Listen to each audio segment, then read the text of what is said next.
Hello, everyone, and welcome back to another Hard Count podcast. And today we're going over my stardom, situm, some guys that can win you your leagues matchup, some guys that might lose you them for fantasy football week 4. Let's get right into it with my stardoms. I'm going to start off here with two guys who you drafted earlier in the draft in hopes to play as starters in your lineup every single week, but they have been pretty disappointing so far. You can definitely fire them up with some confidence here, though, this week in week 4. And the first guy is David Johnson of the Houston Texans. Duke Johnson, yes, returns. He had been sidelined since the first half of week 1.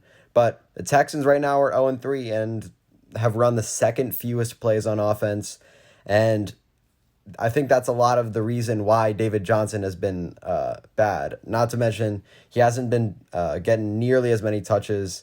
Houston offense is never on the field. The game script has never been favorable for David Johnson. They've been down nonstop against their opponents, needing to pass the ball. David Johnson just hasn't had favorable positions. But it is very, very good to see the fact that he has a very good snap rate, 92%, one of the best in the NFL at the moment. So that is very good. That's very promising. David Johnson right now, despite that 92% snap rate, only has 42 touches. I can expect that to bounce back in a big way. We see the Texans as 4-point home favorites against the Vikings this week. David Johnson is going to have a potentially very big workload. And I think he's definitely capable of getting 20 touches this game. Minnesota's 24th in fantasy points allowed to running backs, 23rd in run defensive DVOA. And I expect the Houston Texans to win this one. It is going to be a much, much more favorable game script for David Johnson. And we've seen Derrick Henry posted 100 yards, 2 touchdowns on the ground in Minnesota last Sunday, had his first big game. Jonathan Taylor went for 26, 101, and 1 the week before. David Johnson has been a disappointment so far, but he's a must-start this week. He's poised for a breakout week. Start David Johnson. And yeah, next we've got another guy that you drafted probably in the second round. He plays for the Arizona Cardinals, Kenyan Drake. He hasn't found the end zone so far since week 1. He's right now the overall RB25. He was being drafted much higher than that.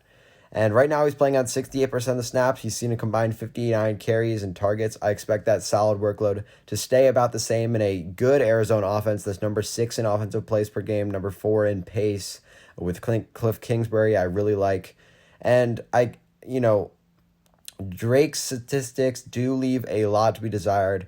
Another disappointing week 3 against the Lions without a touchdown was not good to see. I was expecting him to maybe have a bounce back week there, but I think it was just an off day for the Cardinals as a whole. We need to see more. We're going to see better this week from them.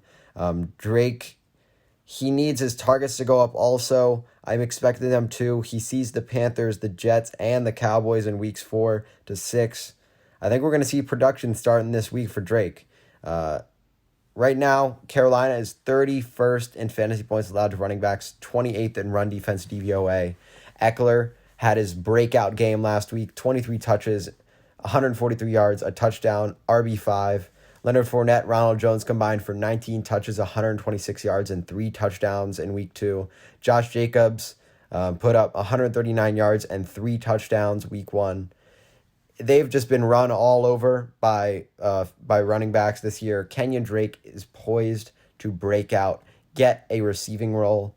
I think we're going to see a good game for Drake. I think he's going to have a bounce back week this week and start to pay off his draft cost. So Drake is my second guy. And third, we've got James Robinson. Definitely start James Robinson. This is just a reminder. I think you should obviously be starting James Robinson if you have him. He's been doing very well. He's had at least 90 yards every game this season, really becoming one of the focal points of that Jaguars offense. One of the only bright spots I've really noticed. We've seen that Jaguars offense kind of diminish to more what I expected at the start of the season. But James Robinson has been a bright spot for that offense. And, the Bengals is a good matchup as well. Have allowed the 5th most fantasy points to running backs so far. And I don't have too much to say about James Robinson. Just a reminder, because I know in a couple leagues I've got him, and there's some decisions I have to make between James Robinson and some other guys, and I'm getting some questions about James Robinson or some other guys. I like James Robinson over many guys this week. I think he's going to have a big week against Cincinnati, keep up his role in that Jaguars offense. All right, next we've got another running back, Darrell Henderson of the LA Rams. Definitely start him this week for me. Rams right now are the most run-heavy team in the NFL. Henderson has emerged as that lead back. We weren't sure how those carries were going to play out, but the past couple weeks, he's had 2 big games, 100-plus yards in both, a touchdown in both against the Eagles and the Bills. He's made the most of his touches. Malcolm Brown does get some snaps. Cam Akers is expected to be back from injury, but Henderson right now is the back to own in that Rams backfield. He has looked very good. He is the starter moving forward. And right now, the Rams are hosting the Giants in Week 4 as 13-point home favorites. This game script is really going to favor Darrell Henderson, and they're going to be leading for most of the game. The Giants right now are 23rd in fantasy points allowed to running backs. Just gave up touchdowns to both Jerick McKinnon and Jeff Wilson in that 49ers matchup last week after letting David Montgomery have his biggest week of the year, and as he led the Bears in receiving as well. He caught a touchdown. Benny Snell also had a big week against the Giants, 100-plus yards on the ground week 1. Henderson right now, RB2, RB1, has a shot at 20-plus carries for sure this week. I like the Rams a lot. It's a very favorable matchup against the Giants. They're going to have a game script that really favors Darrell Henderson. So, I like Darrell Henderson this week. Start him if he's in your lineup for sure. Next, we've got Tyler Boyd, our first wide receiver on this list. And, A.J. Green, he has been seeing a lot of the targets in that Bengals offense, but he's doing absolutely nothing with them. I really like Tyler Boyd as the only real consistent contributor in this offense. He's a very, very good rookie quarterback, Joe Burrow, who's playing like a top half, maybe even top 10 quarterback, which is debatable. He's playing very, very well in that short to intermediate game where Tyler Boyd does his best work. Tyler Boyd is a must-draft guy for me. He's living up to it right now. He's wide receiver 15 in half PPR leagues. I think, he's secured 21 of 26 targets coming off 125 yards against the Eagles after going 72 yards and a touchdown against Cleveland the week before. Cincinnati right now is number 2 in offensive plays per game. Get the Jaguars defense that is 32nd in pass defense DVOA. I think it's a game that has a lot of shootout potential. That is because, these two teams right now, Gardner Minshew has shown his ability to have a good offense, run a good offense. Joe Burrow and that Bengals offense has been pretty solid, and these defenses are not so solid. So I think there's some sneaky shootout potential here. Tyler Boyd would be a big benefactor of that. And Jaguars have given good results to slot wideouts so far this year. Paris Campbell, 6 for 71, and Adam Humphries, 5 for 48, and a touchdown over the first 3 weeks. Those are some good results for those guys who aren't usually huge contributors in their offenses. So Tyler Boyd, I like him a lot this week against the Jaguars. Next, we've got another receiver. This is our final stardom, Devante Parker of the Miami Dolphins. The closer he gets to 100%, he's going to get more and more usage in that offense, which has been pretty good as of late. 28 points against the Bills defense. We saw them blow out the Jaguars on Thursday Night Football. We get an extra 3 days to prepare. I think Parker's going to get very much involved. He's got 27% of the Dolphins' air yards right now. He's only gotten he hasn't been getting too many targets this year, but he's made the most of them. He's caught 14 balls for 169 yards and a touchdown.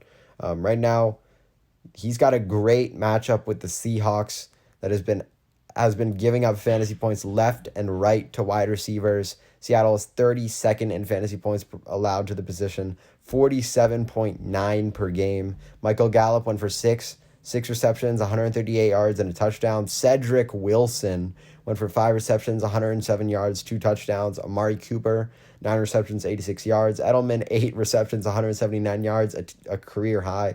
N'Keal Harry, 8 receptions for 72 yards. Damiere Byrd, 6 receptions for 72 yards. Julio Jones, 9 receptions for 157 yards. And Calvin Ridley, 9 receptions for 130 yards and 2 touchdowns. Not to mention Russell Gage with 9 and 114.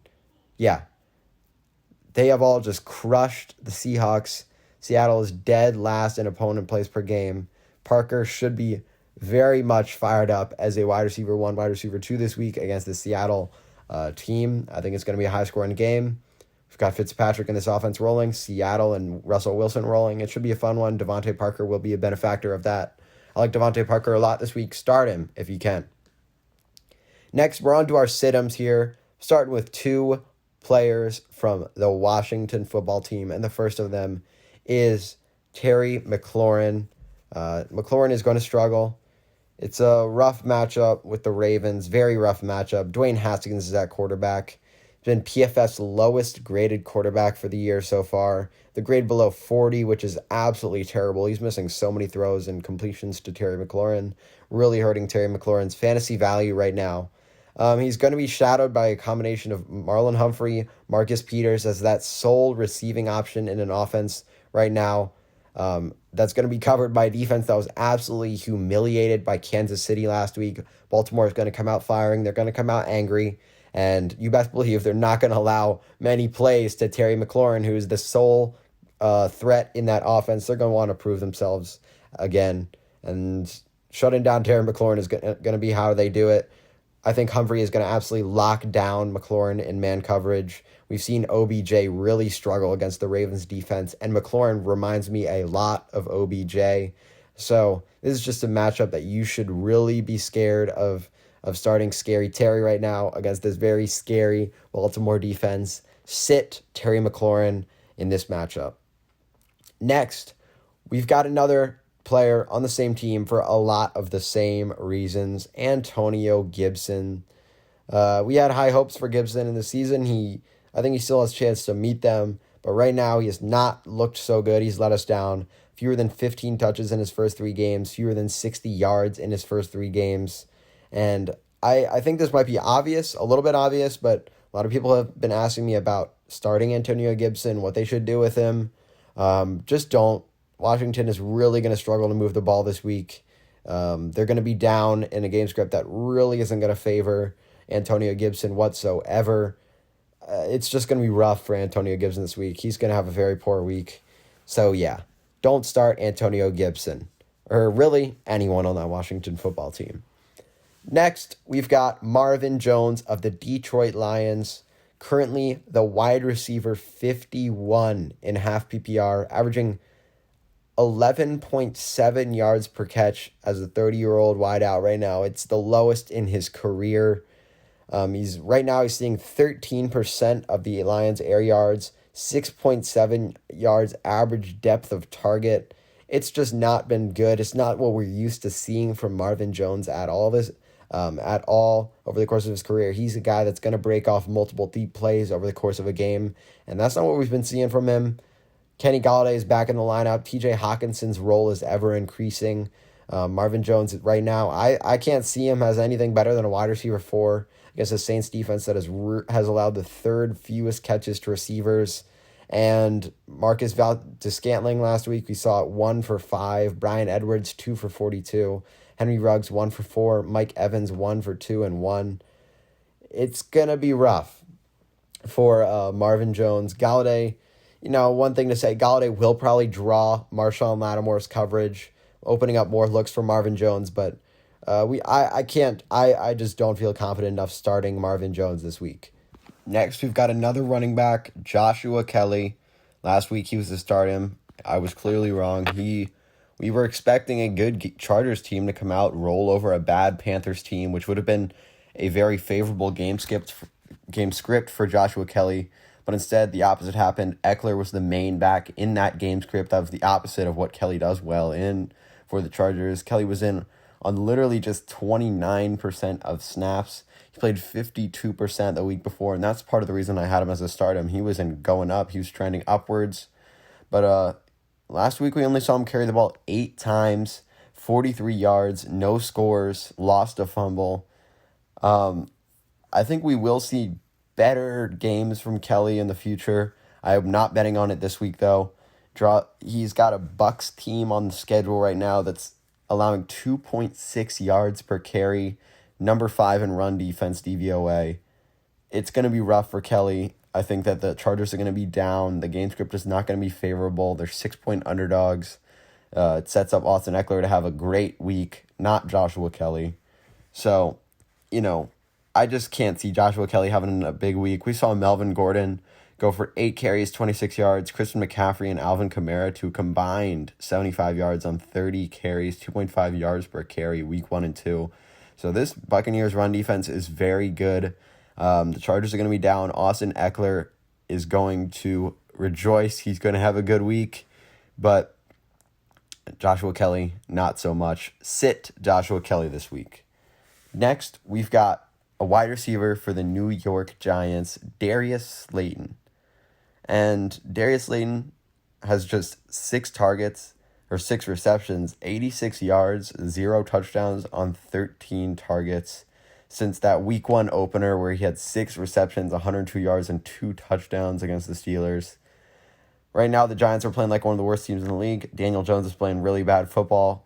Giants don't have any sort of rushing attack to alleviate some of that pressure. I just don't see how Darius Slayton's going to get the points. I mean, he's going to be shadowed by Jalen Ramsey. And the Rams are going to control the clock with their run game for most of the game. They're 12th in pass defense DVOA, 14th in fantasy points allowed to wide receivers. Darius Slayton to me, he's a sit-em. That Giants offense has been very, very bad. If he's on your team, we could see some bounce back weeks in the future, but I'm not betting on it against a Rams team that has been rolling recently. So, yeah, do not start Darius Slayton. So, those were all my guys. Thank you so much for listening. And, yeah, hope you win your fantasy matchups this week. Hope you take my advice. Thank you so much for listening. Until next time, peace.